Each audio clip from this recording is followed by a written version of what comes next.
Hi అండి, అందరికీ నమస్కారం. Welcome back to my channel. అయితే మనం ఇప్పుడు చెప్పబోయే టాపిక్ ఏంటంటే మిథున రాశి ఫలితాలు ఎలా ఉంటాయి ఈ విశ్వావసు నామ సంవత్సరంలో ఫలితాలు అయితే ఇప్పుడు చూద్దామండి. మృగశిర 3-4 పాదాలు, ఆరుద్ర 1, 2, 3, 4 పాదాలు, పునర్వసు 1, 2, 3 పాదాలు. అయితే మన ఆదాయం ఎంత చూద్దాం. ఇప్పుడు ఆదాయం 5 అండి, వ్యయం 5, రాజభోజ్యం 3, అవమానం 6. ఈ రాశి స్త్రీ పురుషాదులకు గ్రహములను పరిశీలన చేయగా శుభాశుభం మిశ్రమంగా ఉన్నది. ఆర్థికంగా విపరీత ఖర్చులు, శుభమూల కార్యక్రమాలకై అధిక ధన వ్యయం చేస్తారు.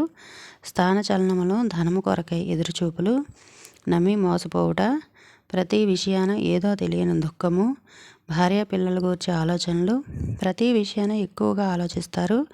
జ్ఞాపక శక్తి మందగింపు, స్త్రీ మూలకు భయం లేక సమస్యలు, శరీరం తరచూ నొప్పులు, చెప్పేదోటి చేసేదోటి అన్నచందాన ఉంటుంది.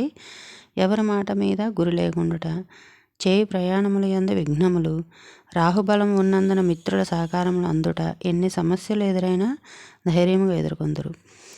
ఎప్పుడు చిరునవ్వుతో ఉంటే సకల కష్టములు దూరం అవుతాయి.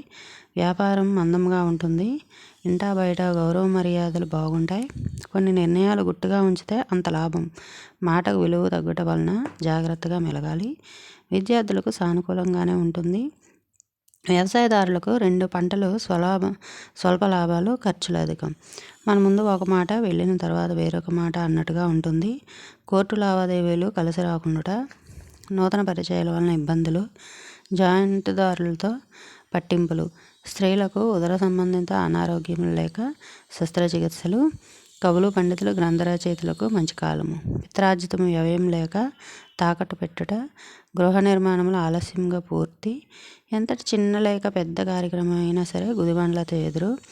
అప్పుడప్పుడు గ్యాస్ ట్రబుల్స్, ఉదర సంబంధిత నరాల అనారోగ్యం, ఆకస్మిక బదిలీలు, దుర్వ్యసనాల ద్వారా ధనం ఖర్చు, సంతాన లాభములు, తమకంటే చిన్నవారి వలన సహాయ సహకారములు అందుట, కోపం అధికము. శుభకార్యాలు కంగారు పడకుండా నిదానంగా ఆలోచించాలి. ప్రతి వారిని నమ్మవద్దు. ప్రతి విషయాన ముందుండి నేనున్నానని ఇబ్బంది పడవద్దు.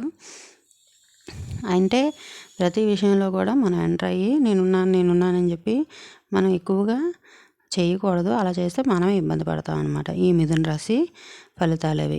దోష పరిహారం అయితే ఇప్పుడు చూద్దామండి. ఈ రాశి వారు ముఖ్యంగా కేతు గ్రహ శాంతి జరిపించాలి. గురువారం, మంగళవారం నియమం పాటించాలి.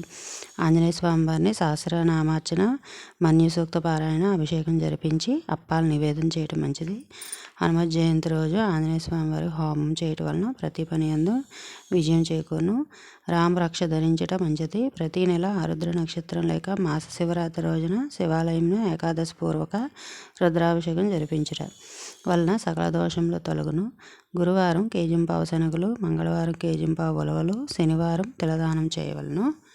ఈ వీడియో నచ్చితే లైక్ చేయండి, షేర్ చేయండి, సబ్స్క్రైబ్ చేసుకోండి.